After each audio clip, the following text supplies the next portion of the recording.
அனைவருக்குமே வணக்கம். சற்று முன் கிடைத்திருக்கக்கூடிய ஒரு மிக மிக முக்கியமான செய்தி ஒன்று வெளியாகியுள்ளது.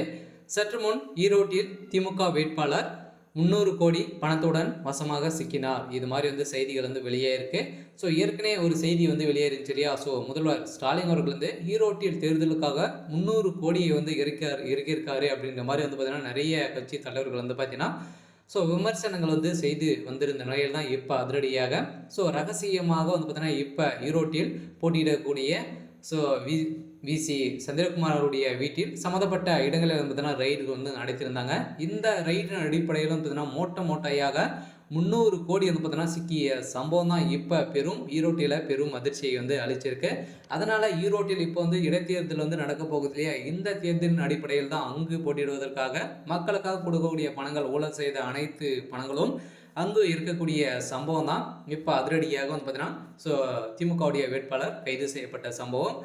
திமுகவே பெரும் அதிர்ச்சிக்கு உள்ளாக்கியிருக்கு.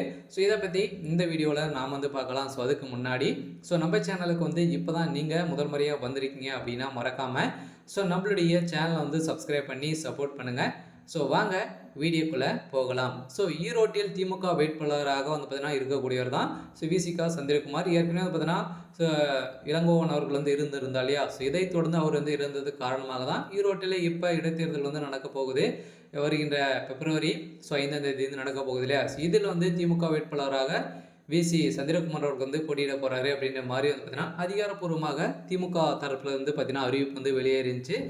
இந்த அறிவிப்பின்படி பார்த்தீங்கன்னா அங்கு முதல்வர் ஸ்டாலின் திமுகவுடைய தலைமையகம் 300 கோடியை இறக்கி இப்போ பார்த்தீங்கன்னா அதிரடியாக இவர் நிறுத்த இருக்கக்கூடிய சூழ்நிலையில் தான் பார்த்தீங்கன்னா இப்போ திமுகவுக்கு சாதகமாக யாரெல்லாம் பார்த்தீங்கன்னா அடிப்பணி வேலைகளை செய்துட்டு வராங்க அப்படின்னு பார்த்தா இப்போ பார்த்தீங்கன்னா அவங்க நிறுத்த வைக்கிறாங்க. அதனால் பார்த்தீங்கன்னா அவங்க சொல்கிறது தான் திமுகவுடைய நிர்வாகம் சொல்கிறது தான் கேட்குற மாதிரி இருக்கக்கூடிய ஆட்களை தான் பார்த்தீங்கன்னா இப்போ நிறுத்தி வைத்திருக்கக்கூடிய நிலையில் தான்.